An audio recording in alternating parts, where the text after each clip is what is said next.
Okay. Works. So we're live. Mic's hot. Box is running. And of course, as I move the microphone into the position, the cable bumped the laugh track button and it was just stuck there and I couldn't get it to stop.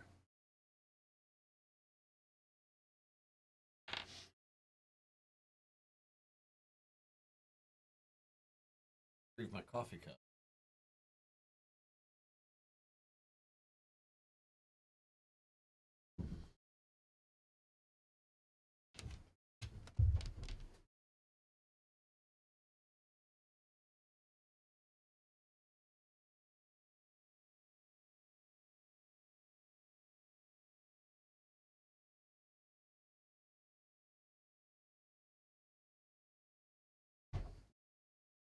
Shoot, buddy, y'all are with us this morning.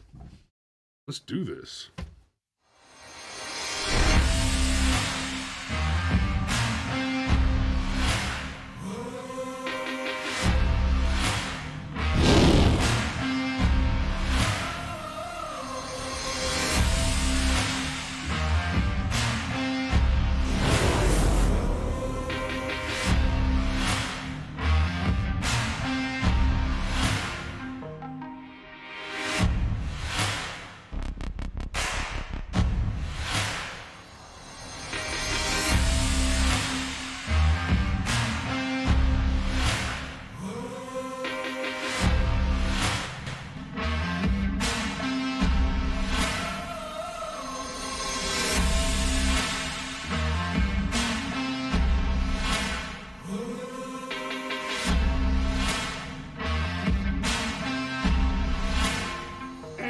Good morning.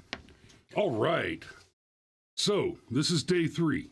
I swear we're not going to talk about this debate forever. There's just one more thing we wanted to discuss on it. Hey, before we get started, we said because we had somebody earlier in the week that that disagreed, shall we say? So we said, you know what, we should open up the phone line and all that. Is the phone line currently open? Do we have a... The phone line is open, but I have not put the number up yet. So if you want to call before I put the number up yet, I hope you saved it. You should go ahead and put the number up. We can just put them on hold. Ready to do it? Yeah. Now, if you call now, you might be on hold for a while. And fair warning, we got a little bit of a tech hiccup. In fact, I will take the first phone call that comes in right now if somebody wants to call, because when I opened it up.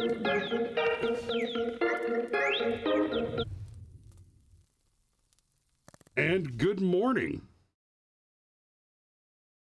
And Sean Stryker out of Southern California. How you guys doing? Well, I'm going to call that a successful test. When I first powered on the phone this morning to get it set up for this, it said that we had to update the Google Voice app on the phone that I use for this call-in show. So I was a little nervous, but hey, here we go. Southern California, what's it, like 4:30 in the morning? Yep, doing my overnight watch. Oh, and he's a third shifter. I see. Yep. That's how I'm always able to catch you guys, but you helped me power through the last part of my morning, before I clock out. So hell yeah. It's good to hear your voices. And just shared you guys to a Facebook messenger group of like-minded patriots, and just saying hello to Scrimshaw Rose, Pitt Danny, everybody else in the chat. You guys keep coming back, so we got like our own little community here. Hell yeah, and we appreciate seeing you in there every morning. Definitely. And thanks for calling in and checking the system for us. Yeah, if you want to put me on hold, you're more than welcome to. If you want to go ahead and cover the debate, or otherwise just throwing something out of left field at you, no pun intended. Boston University announced they developed a 80% fatal in lab mice strain of the teeth. We've seen that. We've been talking about that in the infamous thread. I'm being totally cynical. Like, okay, they got it in a big city on the East Coast. What could go wrong right before midterms to cancel it, So that's kind of where I'm looking at. Oh, dear. So why would they be announced? Wuhan was kept secret all that time until it broke out. So, right. Yeah. Start feeding the narrative. So anyway, I'll let you get going so other guys can call in, or so you guys can continue the discussion. And thanks for having me. Absolutely. Thanks for calling. We'll talk to you soon. All right. Bye for now. Bye-bye. All right. Yes. So the phones work. Hooah. Yeah, we know about the. Yeah, we know about the. Yeah. We'll get to that. I have unpopular opinions about that apparently. So You do. I have opinions I that would can't also be like to say, logically refuted, though. I would also like to say congratulations to Jen for her new whip. Anyhow, okay. So I swear, we're not going to cover this debate forever, but We are going to cover it. There's one last thing that we want to cover this morning. So because it's everything's just so illustrative. It is. It's perfectly illustrative. And here we go. You haven't thought about it. If you can think about it now, in 2024, the president will turn 82 back it years up. old. That doesn't have the appropriate context. You're asking me who's going to run it. Maybe this is difficult for people to understand because that's how. Oh yeah, maybe it's politicians difficult think. for us. I think that part of the problem with our politics right now is that So it's become too much. The question was. Sorry. But I'd like a simple yes or no. Would you support President Biden running for a second term in 2024? I've not spent a minute thinking about what politicians should run for what in 2024. Is that a yes or a no? The answer is I have not, and maybe this is difficult. Maybe this is difficult for people to understand because that's how politicians think. I think that part of the problem with our politics right Politicians think it's now difficult is that it's for us become people too to much understand. about the politicians. You're asking me who's going to run in 24? The people of Georgia get to decide who's going to be their senator in 3 days, Monday. And I hope they'll show up and vote. And I'd be honored to represent them in the Senate. You haven't thought about it. If you can think about it now, in 2024, the president will turn 82 years old.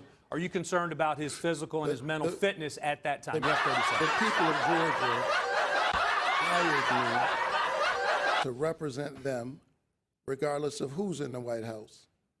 I'm honored to do that job every single day. My dad said if somebody hires you to do a job, do the job they hired you to do. They didn't hire me to be a pundit. You mean like No, they pastor hired a you to be a church? communist. Wait, you mean like pastor a church and not pro poor? And look, we talked about it yesterday. There's obviously more context to that. You don't get thrown out over $30 unless you were already behind. Right. But that's bad optics to get thrown out over $30. Yeah, no doubt. Now, by comparison. Oh, he's still going to run his mouth and lie some more before we get to Herschel. I'm just saying, by comparison, we're almost done with him, and then let's get to Herschel, and just the contrast.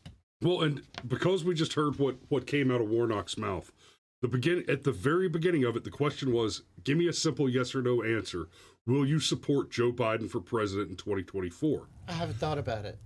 Yeah, well, I haven't spent 1 minute thinking about, okay, gotcha. The question was binary, right? Just like gender, yes or no. Will you support the president in 2024? And he didn't answer that question. And Cameron made a great comparison of that this morning while we were talking at show prep. Just like the case of spoliation of evidence, right? You get somebody who's on trial for murder and they get caught destroying a weapon that was collected for evidence.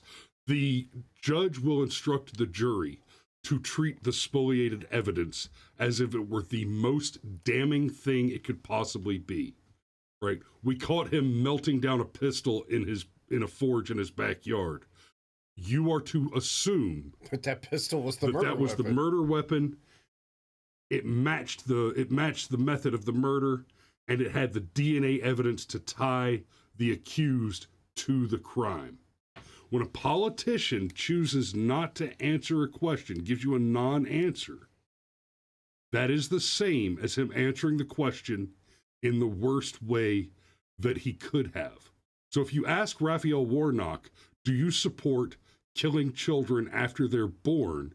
and he feeds you a line of bullshit about I believe in a woman's right to choose and then the answer to the question, are you pro-infanticide, is yes. In this case, do you believe that Joe Biden is or will be competent to hold the office of president? And he gives you well, I haven't thought about it because this other thing is more important. The answer is no. Raphael Warnock, like all Democrats and Republicans who are intellectually honest or otherwise, does not believe that Joseph Robinette Biden is now or ever was competent to serve in the office of the president. Period.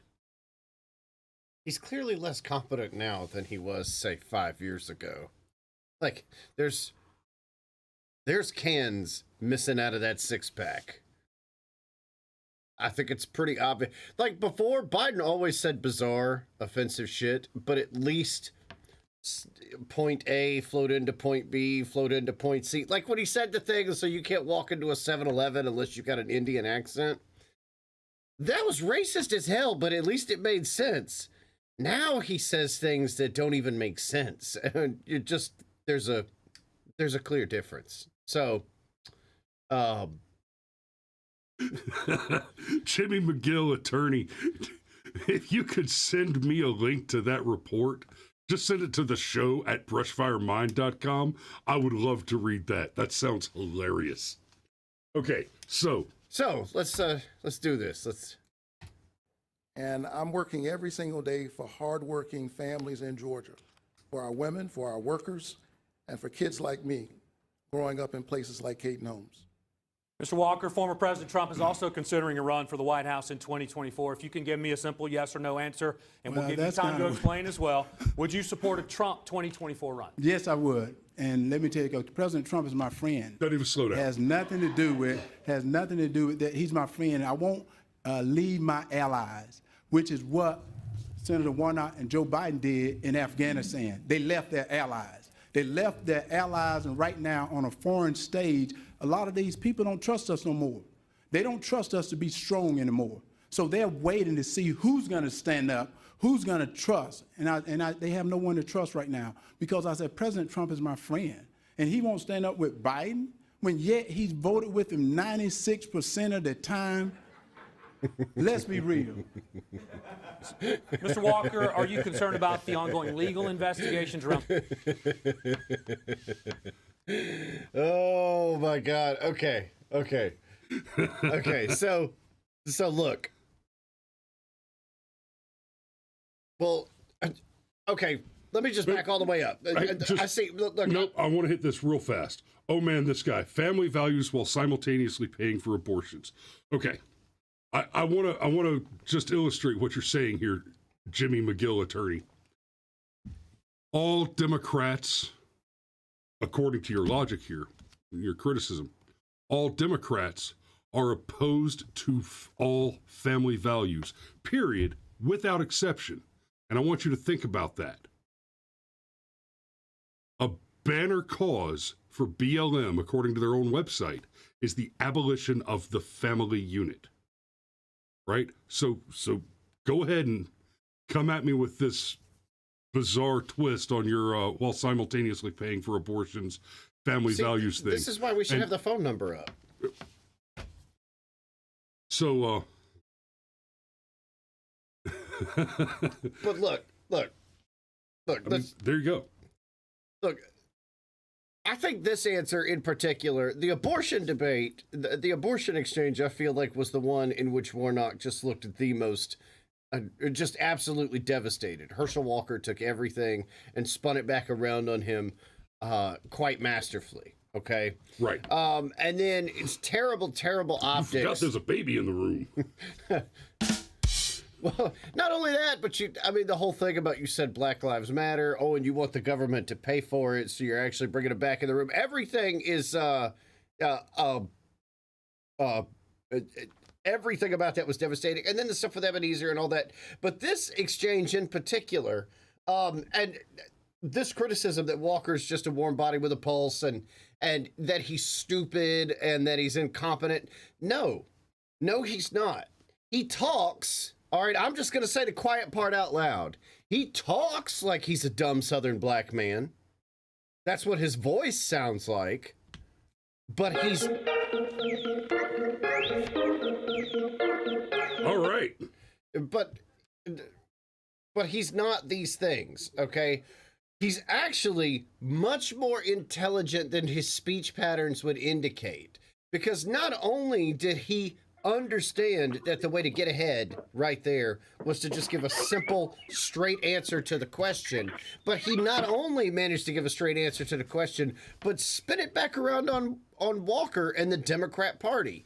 He has one goal in this debate, and that's to make sure that Raphael Warnock is tied to Joe Biden and therefore tied to the failures of the Biden administration. So making it personal, professional, and political all in one swing is a masterstroke. You can't have somebody that's stupid think on their feet quickly enough to do that. So to say, well, I don't leave my allies behind like they left the Afghani soldiers behind.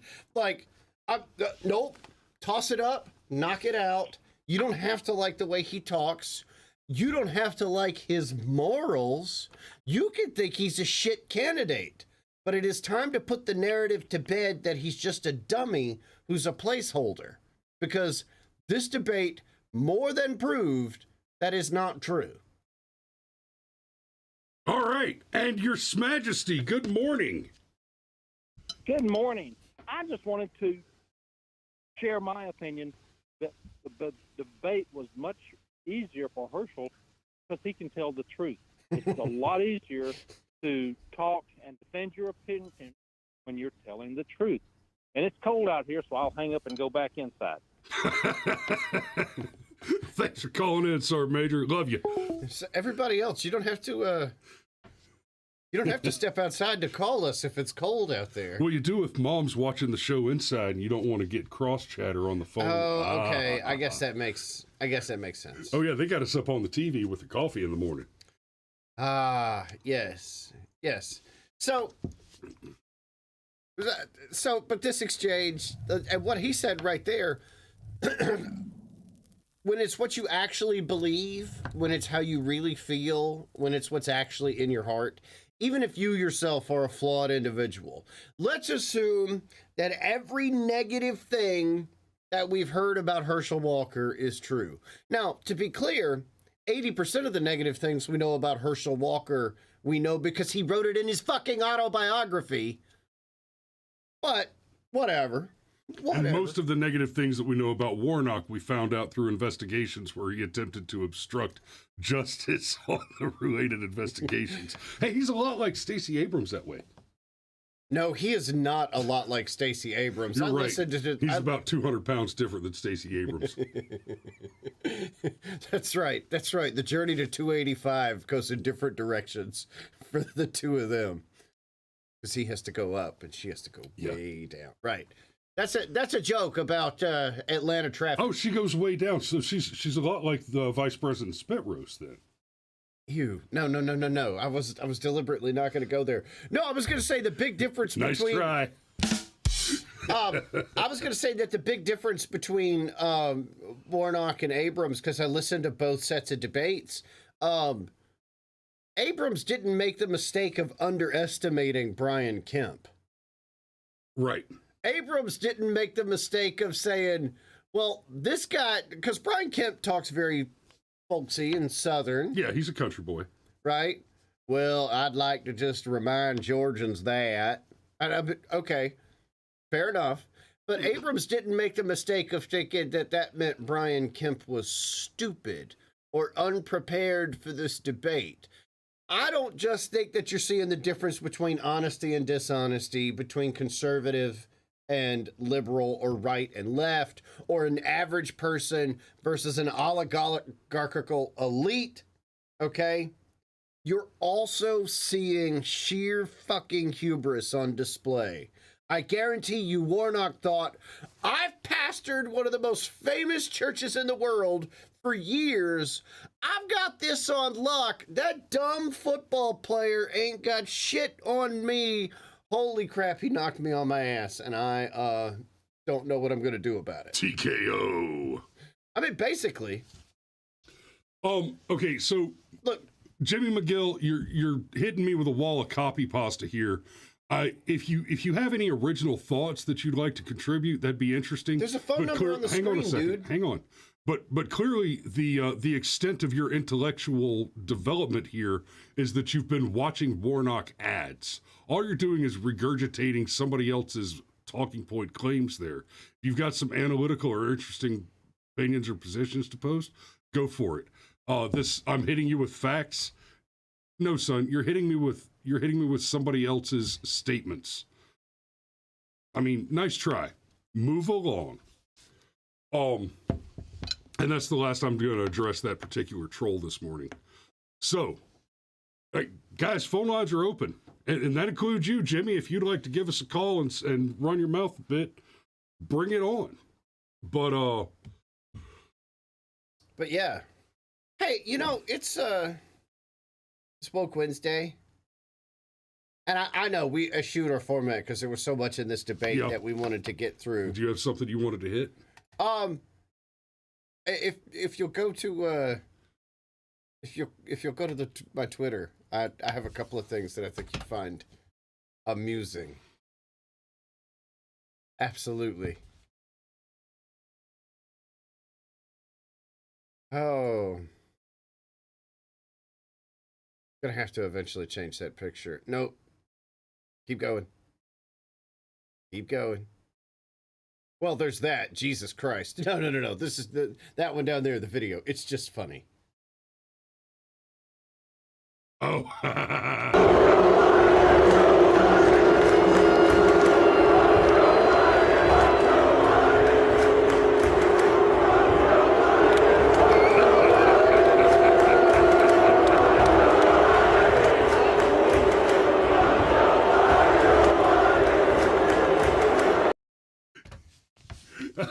The best part is how Jill and them are clapping and smiling like, maybe the FJB call is just so loud that they can't understand what's being said. That's probably the most generous interpretation of that I can offer. Yeah. So anyhow, it was just funny. Now you can scroll up one for that's the woke thing, and it doesn't even link to the article. I think it's just the screen grab. But I was okay. Hey, remember that time? Remember that time they said they're coming for your kids and all that? And look, let's be clear. All right. Most of you don't know this because you stopped watching She-Hulk or never started watching She-Hulk. It's not graphic, but it happens. There is a sex scene between She-Hulk and Daredevil. And I mean, like, the Matt Murdock, the good Netflix Daredevil showed up on this show and had sex with She-Hulk. Wow. Because it's good for your kids, man. Wow. They should be... Their superheroes bang each other, man. Don't you know? Your 9-year-old needs to see that. That's a strong, empowered woman right there. Oh. Yeah. So thoughts. Wrap up. Like I know I tossed it out there just for the fun of it, but is there a more illustrative debate? Did there anything that we lost? Is that because obviously we could have gone through the whole debate, but the debate was an hour long, and to go through about 15 minutes of it took 2.5 shows. So, I mean, basically what you got there. Look, if I've said it once, I've said it 1,000 times. I'm not a big fan of the Republican Party as it's currently constituted. I am not.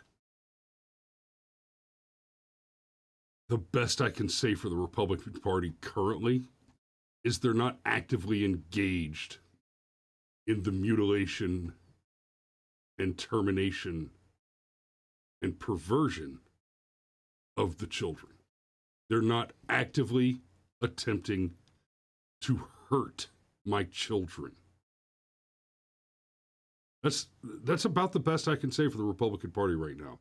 The most you can hope for is that if we can flood the government with a sufficient number from the current slate of unacceptably weak Republicans, that will slow the Chinese Communist Party down from completely eliminating the U.S. government, the U.S. dollar, and liberty as it's understood. The best you can hope for right now is to slow down the enemy long enough to regroup and get back to work. Now, that said, I do like Herschel generally. I think he'll do a good job of holding down that seat and slowing down Ossoff and his Chinese support. Yeah, and all the stuff with the deficiencies in Herschel's character. And I really want to stress this point, okay? Even if he is a liar, just a terrible, awful, no good, piece of shit person, gosh, he'll fit right in, won't he? Yeah. You know, I'd to say, oh, Walker's full of shit. He's this, he's that. Yeah, so's Warnock. And Warnock's a pastor of a church. Okay? Warnock hit his wife with a car. Now, I said when we discussed it, I believe it was an accident. I don't think he meant to run over her foot. I think they were having an argument, and he went to go peeling out of the parking lot and was stupid. Okay? But nonetheless, he hit his wife with a car. And, oh yeah, there's the obstruction of justice with abusive things that might have happened at a camp that his church was running, but, oh, how dare you sully the name of Martin Luther King's church. And there's the fact that people are getting thrown out of Section 8 housing, and even though friendly newspapers have written articles about how this looks bad for Warnock, he still is going to lie about that. So if we're gonna say it's an honesty fight, I go ahead and assume that all politicians start at a -1 on their honesty check anyway. Yeah. But the real fight here is between Walker, a human being, and Warnock, a representative of the party of euthanasia. It's that simple. Your choice is liberty on the right, euthanasia on the left. And this is another thing that we've talked about before, and I really want to stress this point, okay? We've had politicians that talk perfect my whole life, and they all suck. Most of them are pieces of shit. They cheat on their wife or husband. They steal money. The only difference between an indicted politician and an unindicted politician is how much evidence that you were able to bring against the indicted politician. Like literally 90% of the time, and I'm not just saying that for effect, that is what I absolutely 100% believe, okay? So I didn't want to be in this position. I would prefer to choose between choir boy A and choir boy B. I would prefer that was the choice that we had. But we're not allowed to make that choice. Mitt Romney, for all of his flaws, and he had plenty, was a literal choir boy. I don't know that he actually sang in the choir, but he was an active member of his church, right? But you had a guy who was a literal choir boy, and instead of talking about the things that he did as governor of Massachusetts that would call his governing style into question. No. Instead, he's this evil capitalist, Mr. Business-inspired monster that put dogs on rooftops and deliberately fired workers so that stuffed women into folders. And so deliberately fired workers so that their wives could die of cancer because he's just got to make that money and be so evil and so no, you have lost the ability to criticize me for compromising on a moral position because you fucksticks don't have any to begin with. And I'm tired of playing by rules that you guys won't follow. Now, you want to clean up your party. I'll be right there with you. Right there, 100%. Absolutely. But until you take the beam out of your eye, don't worry about the speck in mine. Yeah. Yeah, it really is that simple. The Democrat has to stick to the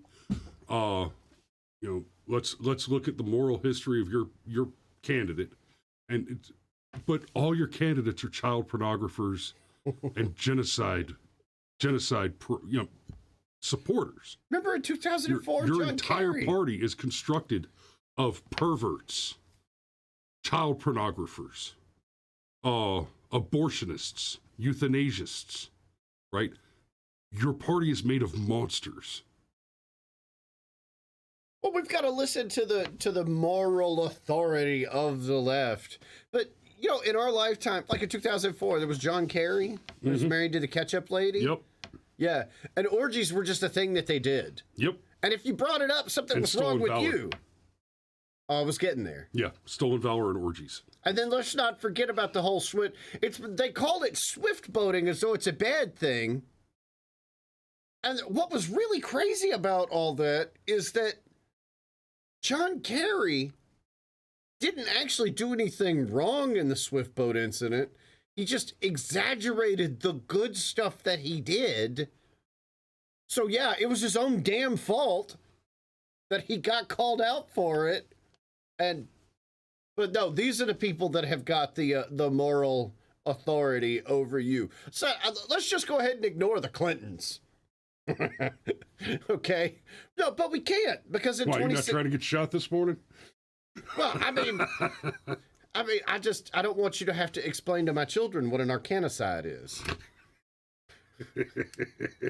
No, I promise your daddy loved you a lot. Okay. Put lead in your hands, you sons of a bitch. Okay.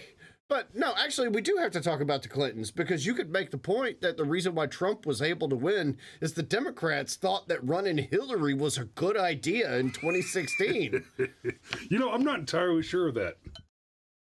I'm not entirely sure the Democrat Party writ large thought that it was a good idea to run Hillary Clinton. Well, I mean, I think none of them wanted to arcanicide either. Yeah, I kind of suspect she forced the DNC.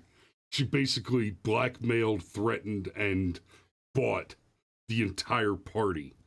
And she probably did it with a lot of Chinese and Iranian money.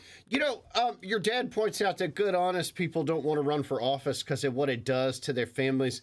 I don't know if you remember this, but remember when Sarah Palin's son with Down syndrome, she had a daughter that got pregnant and there was this whole scandal that was dreamed up that wasn't actually her son, that it was another one of her daughter's sons, and they claimed it as theirs in order to shield the daughter from looking like some big giant slut or whatever. Yeah. And forget the fact that everything about the Palins immediately became front page news. Okay? No, let's just go ahead and add all this extra level of scandal on top. Probably the biggest example of this is Kavanaugh, okay? Again, there are things you can criticize Kavanaugh on, but he probably didn't run rape trains on Christine Blasey Ford. And yet, for some reason... And how do we know this? Because we've seen the woman. Oh, he tried to, but my bathing suit was in the way. Honey, I don't know if you want to have this discussion about rape. I don't. I'm uncomfortable with where it would have to go in order to... Yeah. So, anyhow, that's... I think that's that. So yeah.